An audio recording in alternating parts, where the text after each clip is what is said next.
Hey, salut gang! Je suis là pour vous parler d'alcool. J'en ai déjà parlé un petit peu dans certains sujets, dont les carbs. Mais on me pose encore des questions là-dessus. On sait que c'est quelque chose que beaucoup de gens consomment, peu importe pour le party ou parce que vous vous sentez seul. Sérieusement, on va parler vraiment d'alcool, on va en parler un peu plus. Mais vous allez comprendre que le but de cette vidéo-là est juste de vous décourager d'en consommer.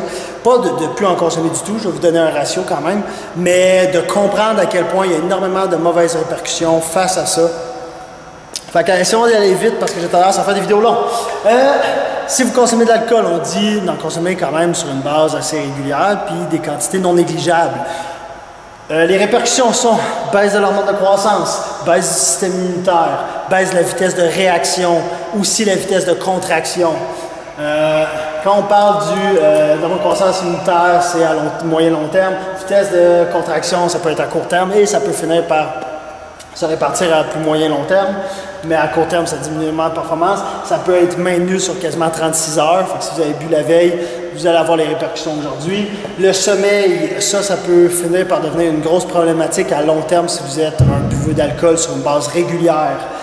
Définitivement, les gens qui sont à la limite alcoolique, mettons, pour donner un exemple, vont dormir beaucoup moins que les gens qui ont un taux normal de consommation d'alcool, à cause que l'alcool a tendance à inhiber plusieurs sécrétions d'hormones, dont une qui aide à aller au deuxième stade du sommeil, donc pour avoir des sommeils plus profonds, plus récupérateurs, plus longs.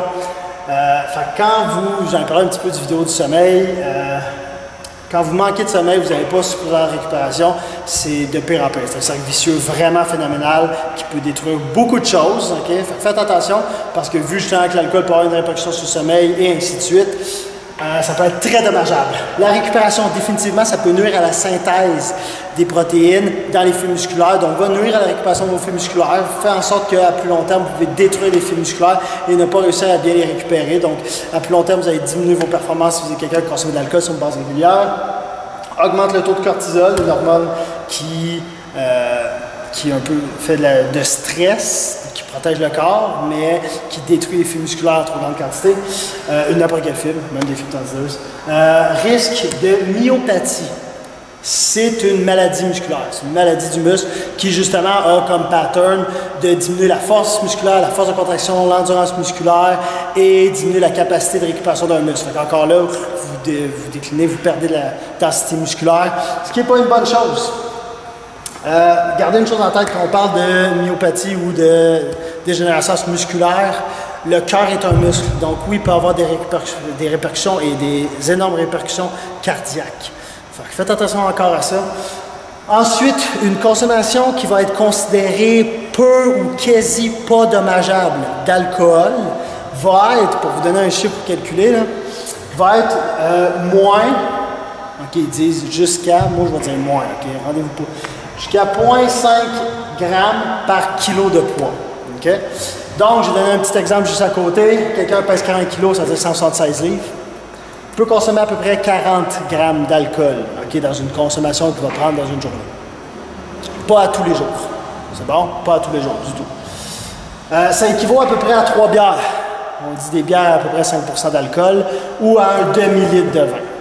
Fait que là, vous savez qu'est-ce que vous avez marge de consommer si vous ne voulez pas avoir des répercussions sur votre performance. Ça ne peut pas être fait à tous les jours. Si vous consommez cette quantité-là à tous les jours, vous allez avoir des répercussions là-dedans, c'est sûr et certain. Je vais être clair avec ça.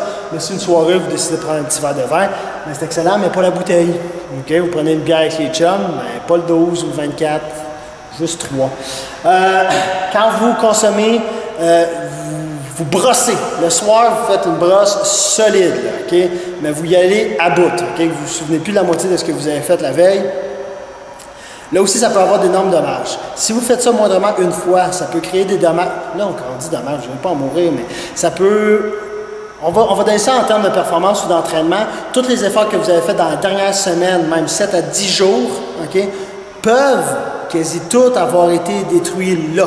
Vous venez sûrement de perdre une semaine à une semaine et demie de tous les bienfaits que vous auriez pu avoir de votre entraînement. C'est pas aussi simple que ça, c'est pas comme ça fonctionne, mais donnez-vous ça comme idée parce que c'est pas loin de ça. Fait qu'avant de brosser au maximum, là, Pensez-y à 2 fois si vous êtes quelqu'un qui fait attention, qui voulait des résultats et qui veulent performer, qui veulent s'améliorer.